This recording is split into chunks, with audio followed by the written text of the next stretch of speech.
क्या दे रखे हो? प्रश्न नंबर 6 है कि 3 लगातार या क्रमागत पूर्णांकों का योगफल कितना दे रखे हो? 51। तो हम क्या करेंगे, 3 लगातार दे रखे, हमारे पास एक भी नहीं है पूर्णांक, ठीक है। तो मान लेंगे हम, माना कि पहला पूर्णांक हमने क्या मान लिया? पहला पूर्णांक जब हमने x मान लिया तो दूसरा क्रमागत, अब क्रमागत करो तो मतलब लगातार क्रम के अनुसार आने वाला, मतलब अगला। तो अगला निकालने के लिए क्या कर देते हैं हम, 1 जोड़ देंगे, फिर उससे अगला निकालने के लिए 2 जोड़ देंगे। तो नीचे लिखेंगे अतः दूसरा क्रमागत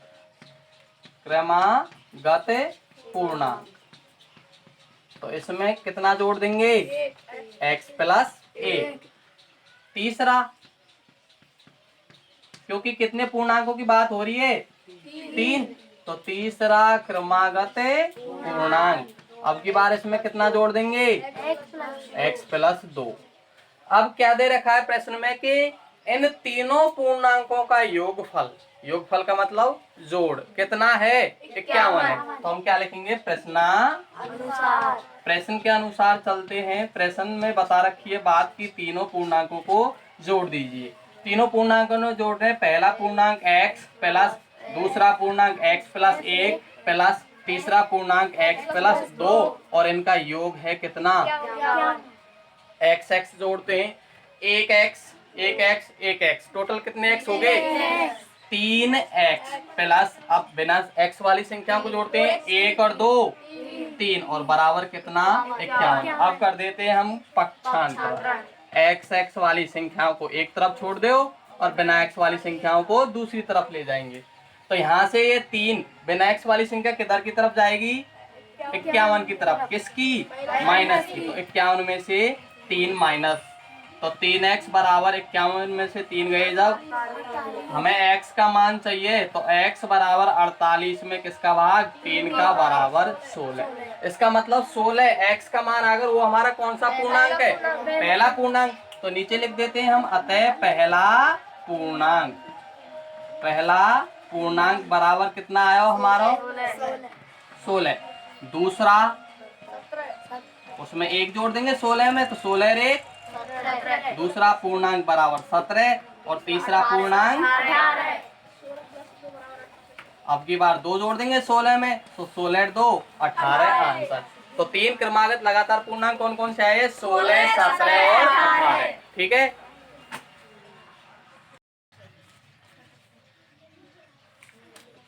प्रश्न नंबर 7 है कि 8 के 3 लगातार गुणजों का योगफल कितना है? 888 है।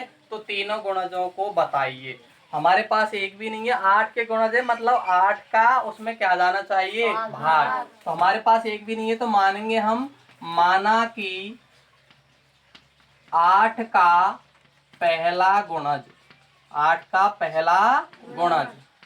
का पहला गुणज हमने क्या मान लिया? x। अतः क्रमागत 8 का दूसरा गुणज। अब वो हम क्या मानेंगे? क्रमागत 8 के दूसरे गुणज को x प्लस 8, क्योंकि उसमें 8 जोड़ते जाएंगे तभी तो संख्याओं में 8 का भाग जाएगा। जैसे हमारे 8 के टेबल में आवा, 8 की पार्ले में आवा कि 8 के बाद 16, तो पहला x मान लिया तो दूसरा x प्लस 8, तीसरा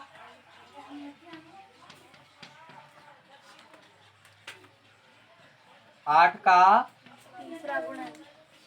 तीसरा गुणज बराबर क्या मान लिया हमने? वो x प्लस 16। अब क्या है कि उन तीनों का योगफल कितना दे रखे हो? तीनों का योगफल। तो हम करेंगे प्रश्नानुसार, करते हैं इनका योगफल। पहला था x प्लस दूसरा x प्लस 8 प्लस तीसरा x प्लस 16 और इनका योगफल दे रखे हो 888। x वाली संख्या को जोड़ते हैं, 1 2 3x प्लस, अब बिना x वाली 8 और 16 कितने हो गए? 24 बराबर 888। क्या करेंगे? पक्षांतरण, एक्स वाली को तो एक तरफ छोड़ देंगे और बिना एक्स वालियों को एक तरफ। तो यहाँ से तो 3x बराबर 888 की तरफ हमने भेज दी कितनी माइनस की 24। तो 3x बराबर घटा देंगे कितने बच गया 864। हमें x का मान चाहिए तो 864 में 3 का देते हैं 200 देते हैं 3 दूनी 6 8 तिया 24 और 8 तिया 24 288। पहला 8 का गुणज आया है हमारा कितना 288 क्योंकि जो x का मान है वही हमारा कौन सा गुणज था पहला। तो नीचे लिख देंगे हम अतः पहला गुणज पहला 8 का गुणज वो आया है अभी हमारा कितना 200। दूसरा इसमें कितने जोड़ देंगे हम 8 तो 288 प्लस 8 बराबर कितने के 296। और तीसरा निकालने के लिए 288 में कितने जोड़ देंगे 16 बराबर कितने हैगे इसमें जोड़ेंगे हम 16 तो कितने हो गए 8 6 14 हासिल की 1 8 1 9 304। तो तीनों गुणज आ चुके हैं हमारे कौन से 288 296 304 आंसर। देखो प्रश्न नंबर 8 है अपन का कि 3 लगातार पूर्णांक माना कि पहला पूर्णांक हमने पहला पूर्णांक क्या मान लिया x। अतः लगातार अगला पूर्णांक कितने जोड़ देंगे इसमें 1 अतः दूसरा लगातार या फिर क्रमागत कुछ भी लिख सकते हो बात एक ही है पूर्णांक बराबर कितना हो जाएगा x प्लस 1 और तीसरा x प्लस 2 तीसरा पूर्णांक x प्लस 2। अब क्या कर रहे हैं अनुसार प्रश्न में क्या बात बताई जा रही है कि तीनों पूर्णांकों को क्रम से पहले को तो 2 से गुणा करो दूसरे पूर्णांक को 3 से गुणा करो और तीसरे पूर्णांक को 4 से गुणा करो और उनका क्या कर दो योगफल। तो प्रश्नानुसार पहले को 2 से गुणा करो तो पहला पूर्णांक था हमारा x वो गुणा कर दिया किससे 2 से। बीच में किसका चिन्ह प्लस का क्योंकि इनको क्या करवा रहा है योगफल। दूसरा पूर्णांक किससे गुणा होना है 3 से और उसका मान है x प्लस 1 बीच में चिन्ह प्लस का। और तीसरा पूर्णांक 4 से गुणा है जिसका मान है x प्लस 2 और बराबर इनका योगफल कितना दे रखा है हमारे प्रश्न में इनका योगफल है 74 तो बराबर 74। चलो करते हैं पहले गुणा कर लेते हैं 2x तो ऐसे ही लिख दिया प्लस 3 गुणा पहले x से होगा गुणा 3x प्लस 3 एकम 4 से गुणा करते हैं 4 गुणा x 4x प्लस 4 दूनी 8 बराबर कितना 77। अब x वाली संख्या ने जोड़ ले बिना x वाली संख्याओं को जोड़ ले तो 2x और 3x 5x और 9x 4x कितने x हो गए। अब बिना x वाली संख्या को जोड़ते हैं 3 और 8 11 बराबर कितना 74। क्या करेंगे x वाली एक तरफ और बिना x वाली दूसरी तरफ। तो 9x बराबर 74 की तरफ 11 अपन ले गए किसकी तो 9x बराबर कितने बच गए 63। हमें x का मान चाहिए तो 63 में 9 का भाग बराबर कितना और 7 हमारा x का मान आया है। x क्या है पहला पूर्णांक तो अतः पहला पूर्णांक कौन सा 7 दूसरा 7 में 1 जोड़ दो बराबर 8 और तीसरा 7 में 2 जोड़ दो बराबर 9 आंसर। तो तीनों पूर्णांक आ गए 7 8 और 9 और तीनों कैसे हैं क्रमागत। देखिए प्रश्न नंबर 9 क्या है राहुल और हारून की वर्तमान आयु का अनुपात 5:7 है। कौन राहुल तथा हारून की कौन सी आयु वर्तमान आयु का अनुपात वर्तमान आयु का क्या दे रखा है? अनुपात। कितना अनुपात दे रखा है? 5:7। वही बात है कि अनुपात है, संख्या नहीं है, अनुपात है। उसका मतलब राहुल का अनुपात 5 है और हारून का अनुपात 7 है वर्तमान आयु का। हमारे पास आयु नहीं है तो क्या करेंगे? माना कि राहुल की वर्तमान आयु, किसकी आयु? राहुल की वर्तमान आयु। तो राहुल के अनुपात को किससे गुणा कर देंगे? x से। हम x मानते हैं अधिकतर, तो क्या होगी? 5x। तथा हारून की वर्तमान आयु, किसकी? हारून की वर्तमान आयु इसकी कितनी हो जाएगी बताओ? 7x। वर्तमान आयु बराबर 7x।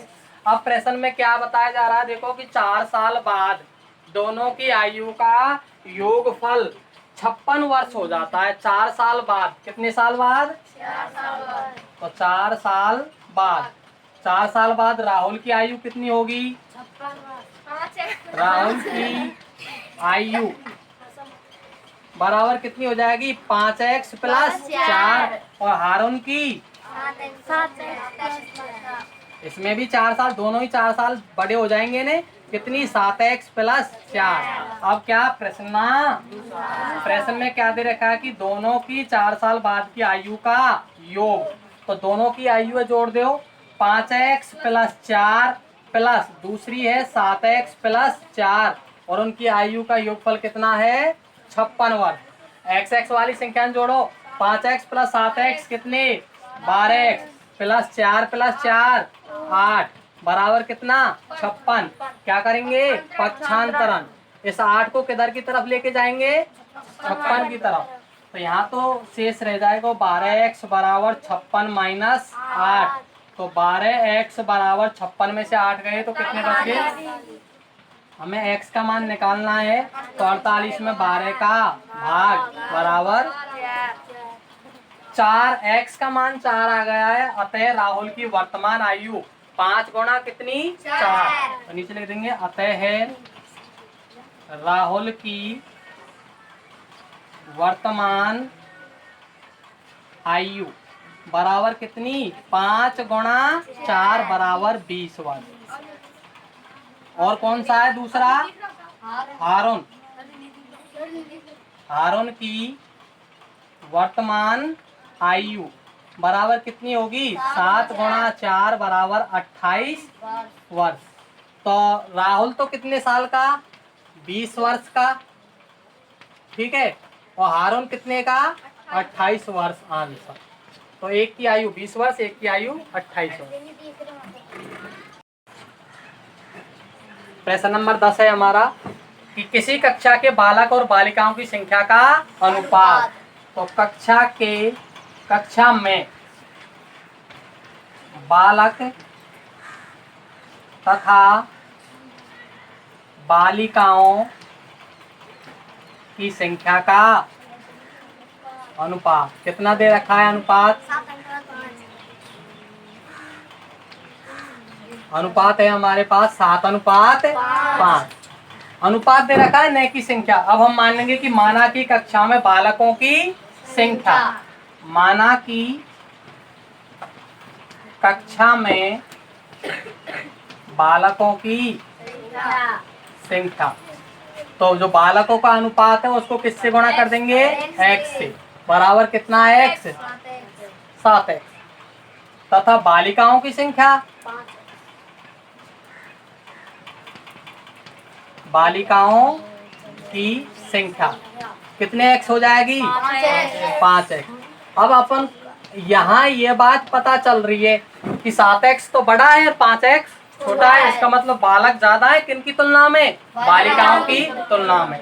अब क्या है प्रश्न, कितने ज्यादा है वो बात हमारे आगे प्रश्न में बताई जा रही है। कैसे कि प्रश्न में क्या है, यदि बालकों की संख्या बालिकाओं की संख्या से 8 ज्यादा है, इसका मतलब बालक बराबर है कितने के?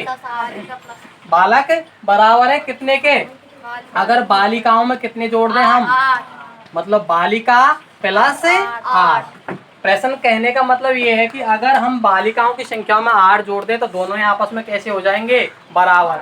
और बालक कितने थे हमारे पास, 7x बराबर बालिका कितनी, 5x और प्लस 8। अब क्या करेंगे, पक्षांतरण, x x एक तरफ और बिना x एक तरफ। 7x की तरफ हम क्या किसको लेंगे, उधर से माइनस का 5x और बराबर यहाँ कितना शेष, 7 में से 5 गए तब 2x बराबर कितना, 8। x का मान निकालने के लिए 8 में 2 का भाग बराबर कितना, 4। 4x का मान आया है। अतः किसकी संख्या निकाल रहे हम, बालकों की संख्या। अतः बालकों की, बताओ इस 4 से किसको गुणा करेंगे, 7 गुणा 4 बराबर कितने, 28 तो बालक हैं। और बालिका, बालिकाएं बराबर कितनी होगी, 5 गुणा 4 बराबर कितनी। तो कक्षा में कुल कितने विद्यार्थी हुए, 28 प्लस 20 बराबर 48। और नीचे लिखेंगे अतः कक्षा में कुल विद्यार्थी, कक्षा में कुल विद्यार्थी। तो दोनों बालक और बालिका ने आपस में जोड़ देंगे, बराबर कितने, 28 प्लस 20 कितने, 48 आंसर। तो कक्षा में कुल कितने विद्यार्थी हैं, 48। ठीक है। 11वां प्रश्न है कि वाई चोंग के पिताजी की आयु और दादाजी की आयु दे रखी है। अब हम किसको मानेंगे, इसमें दोनों मान सकते हैं, दादाजी की भी और खुद वाई चोंग की। तो हम वाई चोंग की मानेंगे, माना कि वाई चोंग की आयु, माना कि वाई चोंग की आयु बराबर कितनी वर्ष मान ली, x वर्ष। अब वाई चोंग की आयु x वर्ष मान ली तो क्या दे रखेगा कि इसका वाई चोंग का पिताजी वाई चोंग की आयु से कितना ज्यादा है, पिताजी 29 वर्ष बड़ा है। तो नीचे लिखेंगे अतः पिताजी की आयु, किसकी आयु, पिताजी की आयु। तो जो पिताजी हैं वो वाई चोंग से कितने बड़े हैं, 29 वर्ष। और वाई चोंग हमने कितने का मान रखा है, x का। तो पिताजी कितने है गए, x प्लस 29 वर्ष। एक और है दादाजी, दादाजी इसके उल्टे पिताजी से बड़े। देखो पिताजी तो वाई चोंग से बड़े थे, कितने बड़े, 29 वर्ष। और दादाजी किससे बड़े, पिताजी से। तथा दादाजी की आयु, दादाजी की आयु, जो दादाजी हैं वो पिताजी से कितने बड़े, 26 वर्ष बड़े। किससे, पिताजी से। पिताजी की कितनी थी हमारी, x प्लस 29 और इसमें भी हम 26 और जोड़ेंगे तो बराबर कितनी होगी, x प्लस 55 वर्ष। मतलब x प्लस 55 वर्ष के कौन आगे, दादाजी। अब क्या दे रखा है, प्रश्न में क्या बात बताई जा रही है कि इन तीनों की आयु का क्या करना है, योग। तो तीनों की आयु का योग कर देंगे। पहले की आयु थी वाई चोंग की x प्लस उसके पिताजी की थी x प्लस 29 प्लस उसके दादाजी की थी x प्लस 55 और बराबर कितनी थी, 135 वर्ष। तो x x वाली ने जोड़ दो, x x x कितनी x होगी, 3x प्लस बिना x वाली ने जोड़ो, 29 और 55 कितने गए, 9 और 5 14 हासिल की 1 5 तो 7 और 1 8 84 बराबर कितना, 135। अब क्या करेंगे, पक्षांतरण, क्योंकि हमें किसका मान निकालना है, x का। तो x वाली संख्या को तो इधर ही छोड़ देंगे और 135 की तरफ 84 माइनस का लेके गए। ठीक है, इसका मतलब 84 में 135 में से कितने की बाकी हो रही है, 84 घटाओ 5 में से 4 1 और 13 में से 8 गए तो 5 51। हमें x का मान निकालना है तो 51 में 3 का भाग बराबर 17 वर्ष। और x का मान 17 वर्ष आएगा जो किसकी आयु मान रखी है हमने, तो वाई चोंग की तो निकल चुकी है। अतः वाई चोंग की आयु, अतः वाई चोंग की आयु बराबर कितनी, 17 वर्ष। इसके बाद उसके किसकी आयु, पिताजी की आयु वाई चोंग से कितना ज्यादा था, 29। तो पिताजी की आयु बराबर कितनी, 17 प्लस 29 बराबर कितने, 46 वर्ष। उसके बाद है दादाजी, दादाजी की आयु 46। इसका मतलब x का मान 17 था और इसमें कितनी और जोड़ देंगे 55। तो 17 प्लस 55 बराबर कितनी 72 वर्ष। तो तीनों की आयु हमें पता चल गई। वाइचोंग 17 वर्ष, पिताजी की 46 वर्ष और दादाजी की 72 वर्ष।